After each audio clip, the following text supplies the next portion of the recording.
and welcome to this week's podcast, our favourite little oasis of family history sanity in this crazy world. And my name's Helen Tovey, and with me is... Nathan Ward, hello there. Hello. So, Nathan, how have you been getting on with your family history, or can I butt in there and tell you what I've been doing? You can butt in, because obviously I'm still doing my David Hearn thing. I'm in the process of, I am thinking about writing him up. So I'm actually, like you said in our last podcast, I quite like the idea of doing this summary of my year of family history. Nice. Maybe I'm not there yet, but it ties in loosely to the David Hearn stuff, because that's obviously me starting to write a narrative. So I'm intrigued by that side of it, but I haven't really pushed on that much from what we spoke about last time. So that's kind of where I'm at, really. I'm very keen to get to this World War One guy, but I'm trying to control myself and get a nice little stopping point with David Hearn first. So that's it for me, really. So tell me what you've been up to. Well, I will do, but I just when you said like your year in family history, that was something we touched on last time, and I think maybe that's something we should all do. Like, do a little bit of a summary. Like, what have you been doing over the last year? Yeah, that'd be cool, wouldn't it? Where you were at the start of the year and where you are now, and Yeah, just obviously it's a massive shift for me because it was from nothing to where I am now. But it's your whole identity's changed, hasn't it? no, Widely took an ancestry DNA test, and then you haven't looked at it since.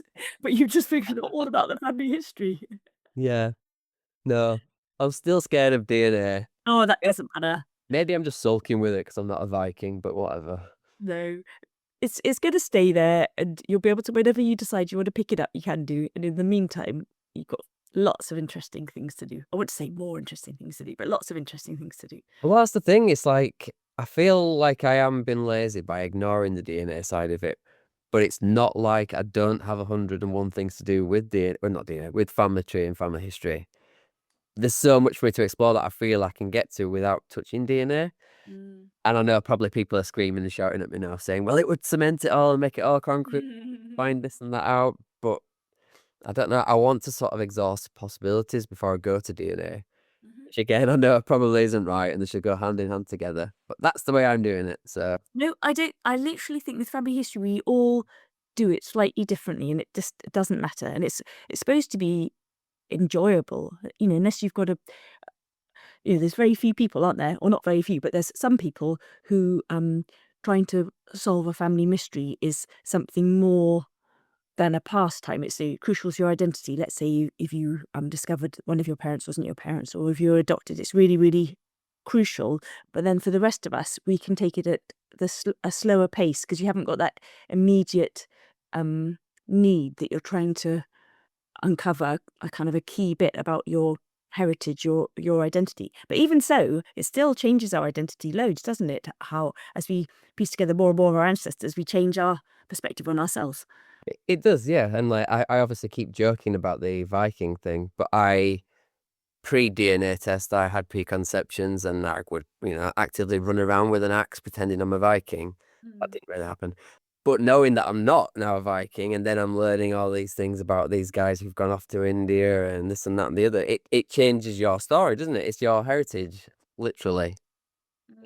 So it's cool to see how it sort of changes and progresses. Does that make any sense? I don't know.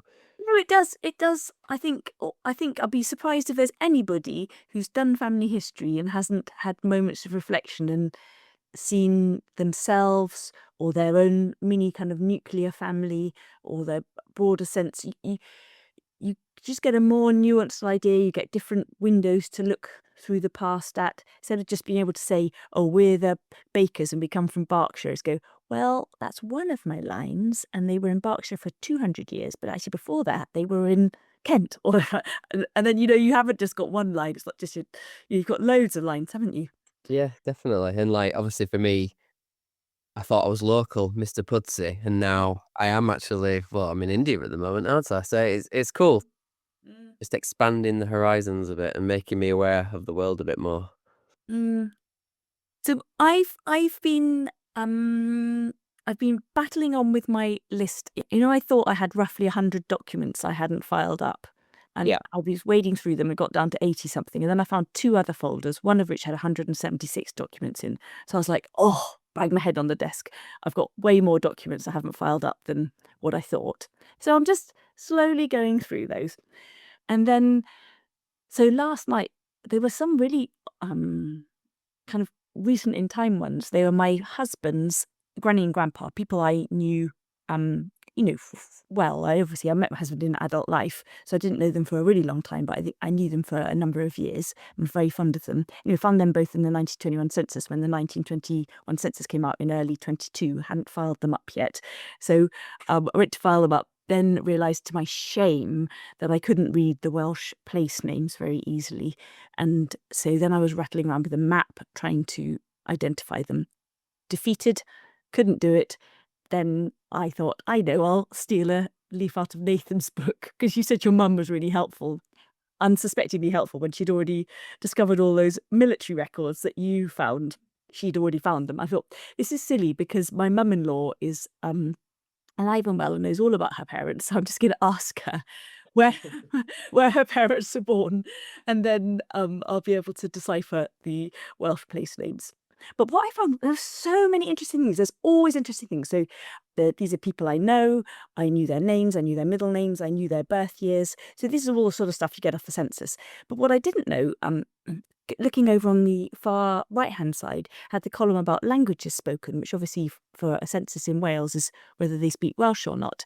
And so my husband's maternal grandfather, he didn't speak Welsh, but my husband's great grandparents on that line did speak Welsh. But then my husband's granny, his maternal granny, did speak Welsh, and she did have a little slight Welsh accent, but she actually spoke Welsh. And I was like, that's a bit lost on me. I wish I'd asked her to kind of show me. And yeah, and Yeah. they would use throwaway Welsh phrases, but I guess they never spoke Welsh in front of me because her husband didn't speak Welsh. It was just her who spoke Welsh, but she had no one to speak Welsh to. So that was just a little secret part of her that I never had. Wow. That is really cool, isn't it? Yes, Just all these little details of people's lives that you just don't know about, but are absolutely fascinating.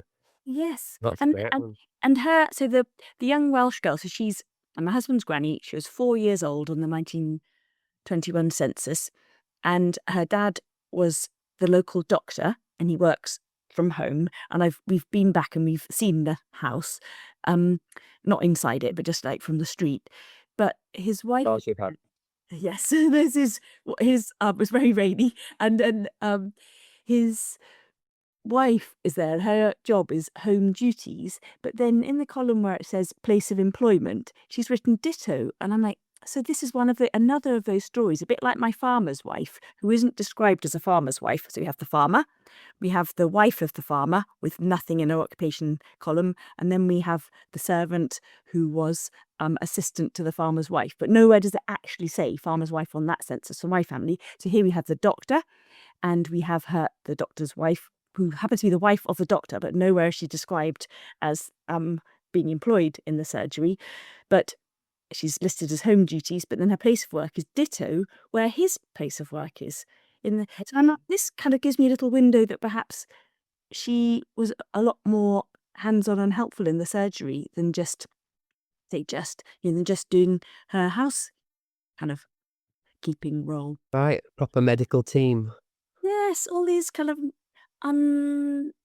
just tantalizing things that, again, is fine. I can ask my mother-in-law. She'll know the answers. So I just need to not get in a stew about the lack of documentation. I can just ask her.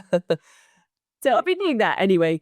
And then I have also been starting to write up my family history. So I'm so envious of you. I'm keep being so envious of you, because at every turn you're doing what I wish I'd done. So you've nearly racked up a year of doing family history. You're going to be writing your first individual ancestor account. Doesn't matter if it's like one paragraph, one side of A4, multiple sides of A4. It just doesn't matter. Probably end up being multiple sides of A4, because I'd suggest you include the documents in there, because in time to come that's much more interesting for someone else, so they can see the documents woven through it, like a magazine article, don't you think? Yeah, be nice that. Yeah. So you're already doing that, and you're going to do kind of a summary of what you found so far. So I have been feeling a little bit overwhelmed about how to tackle writing out my family history, and I thought, right, I'm going to start with the tree analogy, with the root, and I'm going to do like, who are we, where do we come from, and just do an overview. And it is quite hard because so many of my ancestors have been in the military, so there isn't a neat little answer of where we come from. We keep moving. All over the place, yeah. But that's its story, isn't it? That is the story, yeah. Come from a military family. Nomadic. Yeah, nomadic. Yeah, rootless. But your root is your family, isn't it? That's the Well, it sounds cheesy, but that's what made me realise that. It's been very, very interesting reflecting on it all. And just little, even words, even vocabulary from my old childhood.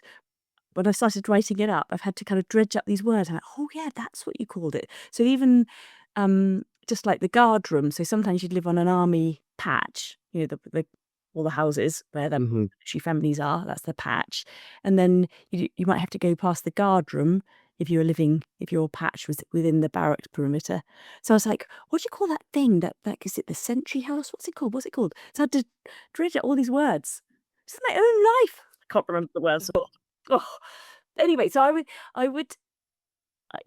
I would be interested how other people find writing out their own life story, because I'm not particularly writing out my own life story, but it's close at hand generations. I think they're much harder than you think. You've got all the details, but you've almost got too many details. Yes, it's hard to be objective, isn't it? It's like going back to my David Hearn.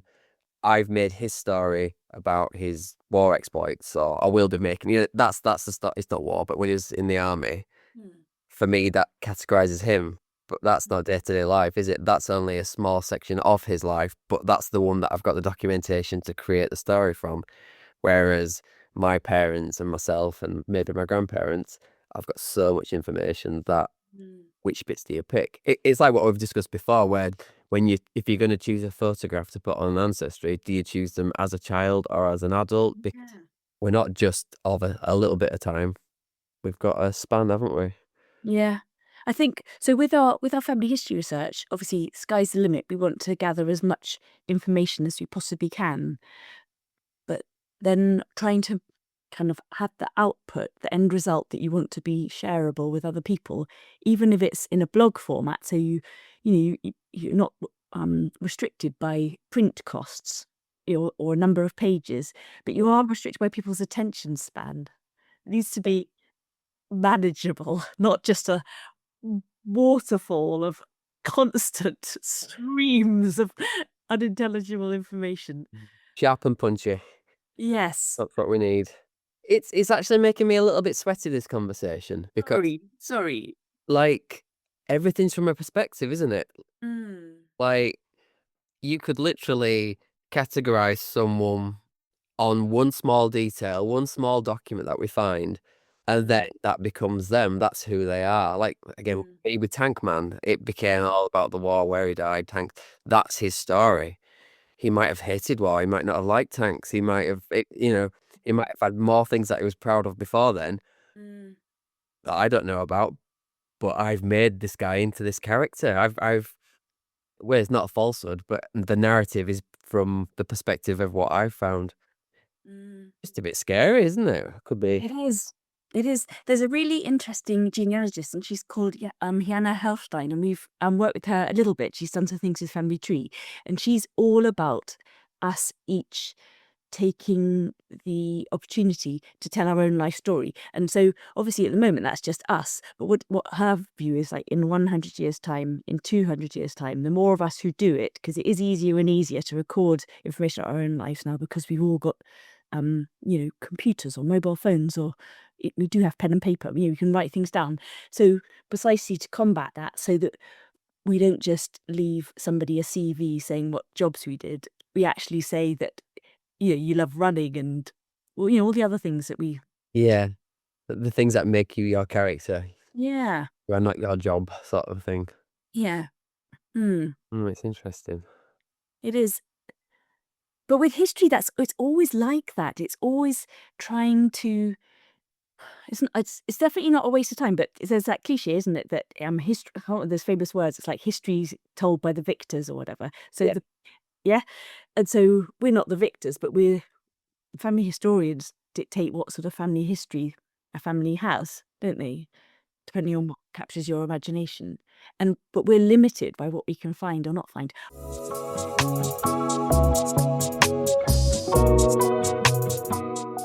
I'm reading this amazing book at the moment, and it's about Henry VIII's two sisters and his mum. And to my shame, I was like, I didn't know he had any sisters.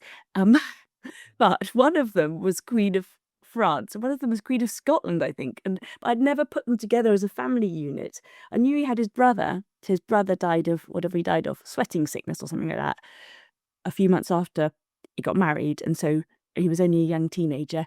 So when his big brother died, then suddenly Henry was in the kind of the fast stream. He's going to be king, yeah. Yep. When his own dad died, so I knew about his brother because you always hear about that because that's how Henry got Catherine of Aragon.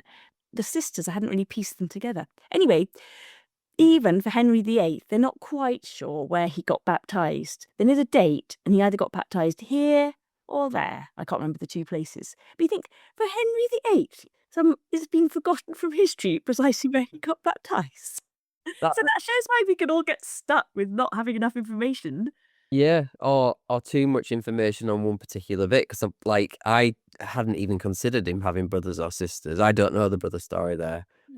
Or I know it's probably not shocking to anyone, but in my basic knowledge of history, it's Henry VIII and his wives. That was the story. That's there's a song about it, isn't there? And so that's society pushing, or media pushing those aspects on us that you forget about. Over and again. Yeah. I'm going to read out the title of this book because it is amazing and it's so exciting.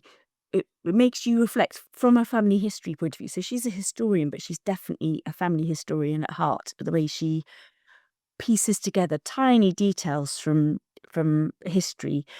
And so, for instance, one of Henry's sisters, who became Margaret of Scotland, this historian has found details of all the beautiful clothes and things that she wore on her wedding day. So her husband had a white damask suit to wear. This is in the early 1500s. She had a white damask dress cut from the same cloth. And when they were walking up to the altar, her husband put his arm round her waist and led her up to the altar. I'm like, she's found these details in documents. We don't even have these details about our own cousins whose weddings we've been to, do we, written down like that? So she just is all about the unexpected detail. So the book is called Henry's Roses, The Lives of Elizabeth of York, Margaret of Scotland and Mary of France. And the author is Amanda Harvey Peirce, and it is published by Amberley, and it's excellent. So inspiring. You don't want to rush it, you have to just read it really carefully. Right. And is it a story, or is it actual No, not it's fiction? actual history. Right. She just turns it over from every which way. And it's like how we try and do it. She does it really, really excellently. So instead of, we hear about Henry VIII's father, Henry VII, and how he was very financially astute. And we know these few little bite-sized things. And he took over after the Battle of Bosworth from Richard III, the one who is said to have killed the two princes in the tower. Do you remember that one? Yes, I do know that. So we know that about Henry VII, but then here, because we're learning about Henry VIII's mother, we're learning about Henry VII's wife. Right, of course, yeah. Yeah. So she doesn't cover any of that stuff. She covers the fact when their son, Henry's big brother, dies, she covers the fact that Henry's mother says to Henry VII, husband, let's try again, let's have another baby. Hopefully it'll be a son, because they know they've now down to one son, I think. I think that's right, they've got one son. So obviously you need to have more sons because they're trying to pass on a strong male royal lineage or whatever. So she does actually get pregnant, and she's in her late 30s by then, which for that age is quite tough to be pregnant. And she has a baby, it's a little girl, and they both die really sadly. Oh, Yeah. no. So it's tragic. It's also fascinating because this is bits of history I've never learnt. Yeah, no, I don't know any of that. Again, not No. surprised. But I think the point is why it struck a chord with me, and hopefully it might strike a chord with other people who are family historians. It's like not just going with the main event, not going with the main people, me thinking about my writing up my family history, or you thinking up writing up your David Hearn, not just thinking about writing up the soldier. It's like writing up the the life of what it's like to be a soldier's child or a soldier's Yeah. wife. All of it. Yeah, you said that last week, and I hadn't considered it. Like Mm. the documents that follow David Hearn also show where his children are and how they're living, and they're like children being brought up in India, as opposed to Mm. Which obviously. is dangerous because it was he had a worse survival rate, I think, even than terrible Victorian England, just because of the climate.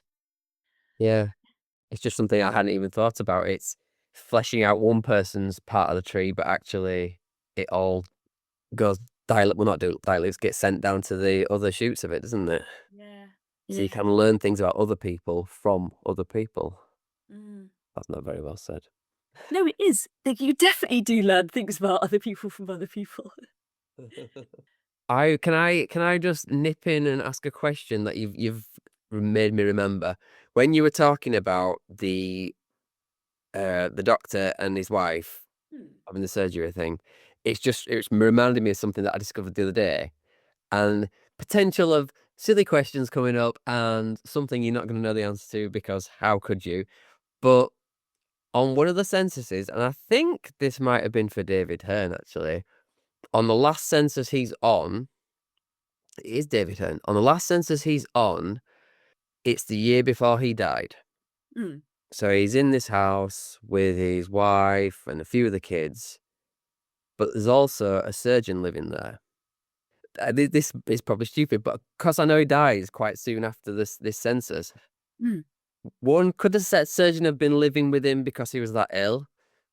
Or two, could the surgeon have just been at the house that day where the census is that extreme? Like he's out on call and he's actually at this house. So Mm. in that, Mm. Helen shook her head at me then.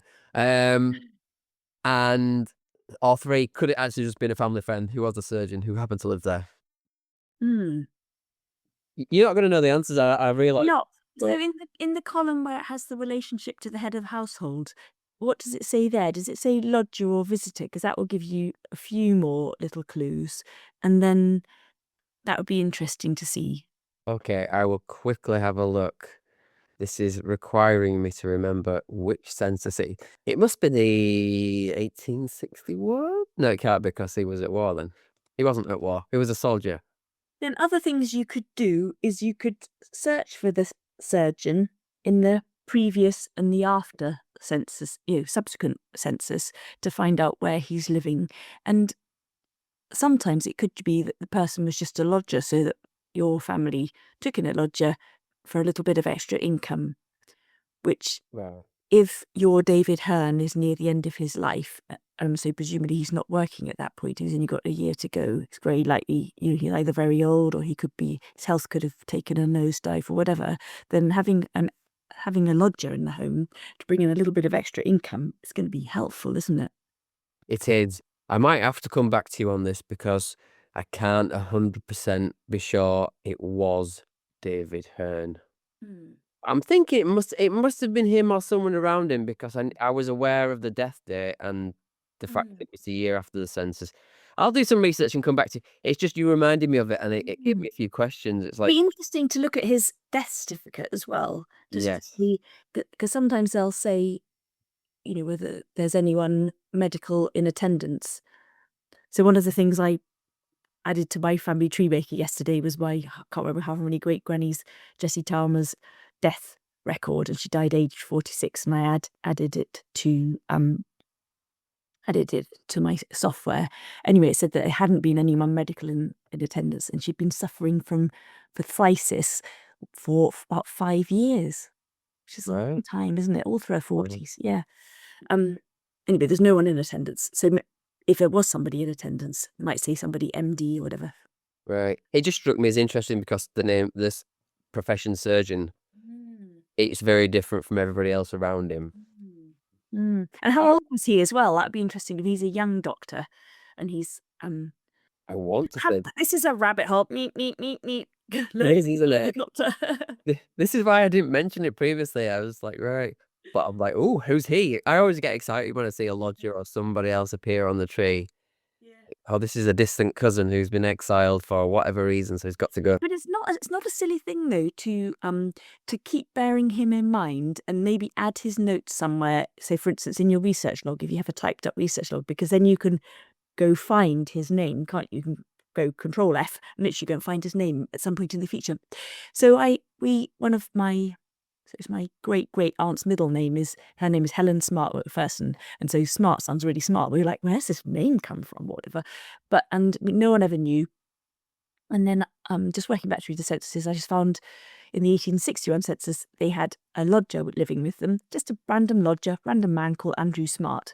But they went on to name some of their children, gave their children the middle name of the lodger's surname, just because he obviously became a friend of the Yeah, family. became part of the family by the sound of it. Yeah, yeah. So your surgeon, particularly if he's there at a difficult time in their life when, if you're nursing somebody in their last few months, it's very kind of, sounds awful, but it's a very bonding time, isn't it? You're going to have that shared experience of a very difficult time if he is living there. Who knows? Yeah. I guess there's loads of answers, isn't there? It could be a partner of one of the daughters. I hadn't even considered that. I will go back to it. I will firstly work out how to find which document it is, and then I'll Yeah, see you on this one. yeah. But the relationship to the head of the household column, that would give you a few little clues. And then I think it's on Ancestry. I think they do have some medical registers, so you could look him up in there as well, and it'll say where he qualified from and when he was first practicing, those sort of dates. Cool. This is more rabbit hole. It's very rabbit hole. I think maybe add it to your rabbit hole list for the moment. I will do. It's not necessary, is it? No, it's not. It's one of those things. Like we all come across them the whole time, that you come across details in the records, and sometimes they're not necessary, and then other times, if he's just a random lodger who happens to be living there in the 1871 or 81 census or whatever it was, and he's just there for a few months and then he goes again, it's incidental, isn't it? Yeah. But if he went on to marry one of the daughters, and then you can piece together the story and go, oh, he was a lodger at the time when her father was dying. Obviously, it's quite a traumatic, just it's clearly sad chapter of that family's life.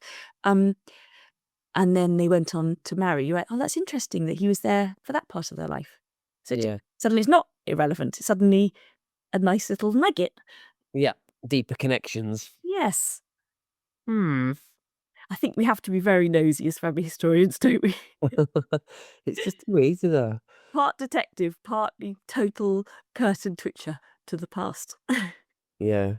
I guess that it stands out, doesn't it? When you see it sounds like basic facts, but when you see the list of the family members, they've all got the same surname, but suddenly someone else is at the bottom with a different surname, you instantly, well, I'm instantly drawn to it because it's like, this is out of the norm. And I want to research them, even though they're potentially not the actual family, but it pulls you in. Well, it pulls me in anyway. Mm, mm. This sounds silly, maybe, but so lots of my ancestors don't have servants. Some of my ancestors are servants, but there's a couple of lines which do have servants in their house, and there's out of those. Then I've got photos of these houses because the families, they're like late Victorian, early Edwardian families with servants. So I've got photos of these houses and I've got the servants' names. And so I want to get a way to put these online because those servants will go on to be someone else's granny or great granny, won't they? They're going to grow up, they're kind of 19 I see them on the census, they're age 19 and 4 months or whatever it is in the 1921 census. And I've got a picture of the house where they're a servant. They go on and lead a different life. But that would be really cool if that person can find the picture of the house where they were a servant. Isn't that nice? Yeah, that'd be really good. Yeah. Yes, because I'd like to do that for my ancestors who were servants, to know what it was like where they lived. So anyway, somehow I need to piece that together, put the houses and the servants' names, so that if anyone's doing some random Googling, So and what would you do that on Ancestry as like an event type thing, or? I'd just shove it on my website. Ah, But you could do it on Ancestry. You could have an unrelated person. So you could add the person to your tree and then Ooh. remove the relationship. So they're just floating around in your tree. And then You could do that, but I would just do it as a blog post, and then it could just sit there for 10 years. No one will ever find it, and then suddenly someone will be researching their ancestor, and they'll find the picture, and they don't have to get in contact with me, or they can. It'd be really fun if they did, but they don't have to. And then they can just have a photo to add to their family history. Be like, Yeah. weird. What are the chances? Yeah. No, that's nice. I like that. I also, I mean, I don't like the idea of someone floating around in my tree. That absolutely makes me feel a bit sweaty. But if my like, 'cause I know, like, again, David Hearn, he was a butler, wasn't he, when he came back, Yes. and his daughter, she was a servant somewhere else, so sort of followed the family path a little bit. But it would be cool if, like, if she was on somebody else's tree working as a servant, and then, like you say, you get this picture, but then you also get a feel for the family. Yeah. Oh, I don't know. I'm going all Downton Abbey now, I feel. But it'd be nice to know, wouldn't it? Yeah. Yeah. I think it'd be really cool. Oh God, I'm gonna start watching Downton Abbey again, aren't I? Yes. Yes. With a completely different eye. Yes. Yes. Oh. I know. I have an extreme interest in the butler. I'm going to write down that servant thing because it's been mulling around in my head. And you know, when you mean to get on with something, just got to do it. But it goes back to what we were saying earlier. It's painting a bigger picture for somebody. Mm. You know, you can read the word yes, they were a servant, but if you get to see the house and or pictures of them even, or the clothes they were wearing, or Yeah. you know, the degree of, like, whether it's like a stately home or if it's just a house, or Yeah. it paints a different picture instantly, and suddenly you flex. I've got photos of some of the servants, so I should definitely do this. Actually, of the people. Yeah, that'd be lovely. Yeah. Yeah, like I keep on, like, well, again with the David Hearn, I'm like, when I did the initial search for the battalion, I was like, well, maybe I will find a picture of him, and Yeah. I didn't. But there is Not yet. not yet, not yet. But there is that sort of excitement, isn't there? Like, he could actually be on a squad picture, and Mm-hmm. that would be really cool. Mm-hmm. So yet again, we have our work cut out. Also, Nathan, you've been really busy, haven't you? Because I do love social media, but I am pretty rubbish at it. And then recently, you've decided to take the family tree social media under your wing and make it a bit more fun, haven't you?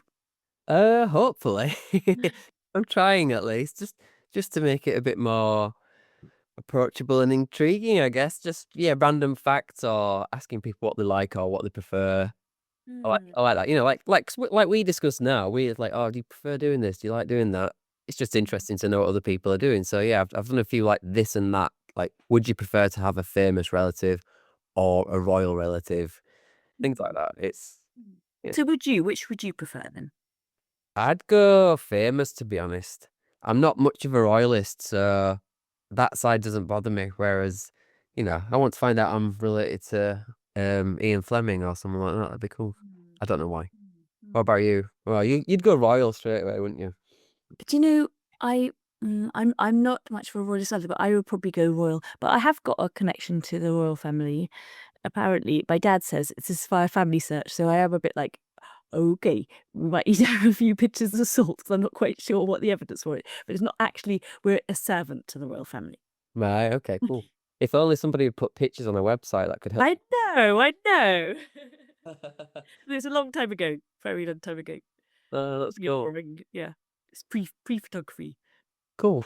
But yeah, that's what I've been doing on the social media. Just trying to spark conversations, get people interested. And then equally for myself, like, I've started doing one called Fun Fact Friday, which is not necessarily family history, but it's looking at history. So for me, it's finding contexts, like what's going on in the world at this particular time. And then it's like, all right, my X, Y, and Z person was alive at this time, but this fun fact happened. So I've done one recently about Greenwich Mean Time starting, which, Mm. you know, we all take these things. When did it start then? Oh, don't ask me that question. I think it was 1850, if I remember rightly. They had a big summit and they all decided that they wanted to have one universal time, Mm. or international universal time, apart from the French, who didn't want to be involved with it because they wanted Paris to be the central point for it. So they didn't adopt it until 1911. Then Right. it would be called PMT. Yes. I think they actually did call it that. Mm. I need to just double check my facts now because I know it wasn't that long. It might have been. 1885. Oh, do you know what? Nathan's going to check his facts. 1884 Mm. was when it became the prime meridian. So recent, really, isn't it? I guess so, yeah. Just an interesting little tidbit. It means nothing really, but it's a fun fact for Friday, so there you go. It's a very fun fact. I mean, I guess if you're traveling by sea and you're waiting for the tide to be right before you can get going, then it doesn't really matter down to the nearest minute, does it? No, International no. travel. I think a lot of it, I mean, again, I might be getting this very, very wrong because my history is rubbish, but I think a lot of it was to do with trains as well, with Mm, trains getting people around. So mm, the timetables became very necessary, and mm. if the times weren't matching up, it didn't work, did it? Yes. No, it's no longer good enough to say, I'll be with you by nightfall. That sounds good though. I like it. Sounds so dramatic, doesn't it? I might finish all my emails with that now. I'll be with you by nightfall. I love things like that. And if you're late, they can be, forsooth, he wasn't here by nightfall. You need to bring back all of these lovely words. Definitely. Hmm. Okay, so should we go away and rattle on with everything that we're trying to do then? Indeed. Yes, so much family history. Yeah. So if people would like to follow us on the social media channels, you probably already do, but if you haven't looked at them for a while, I'd recommend you head over to them. And then they are a much more fun and enjoyable stream of material to follow now that Nathan's got his genealogy hands on them. And then if you'd like to sign up to the e-newsletter, and it's the same link as normal. It's www.family-tree.co.uk/newsletter-sign-up. And thank you everybody for listening. And we look forward to next week's session. And if you have any comments that you'd like to wing our way about the podcast, anything you'd like us to discuss, or any views you'd like to share, or anything that struck a chord, or anything you disagree with, and of course any facts we got wrong, then don't hesitate to email us. Okay, and the email address is helen.t@family-tree.co.uk. Okay, bye then. See you later.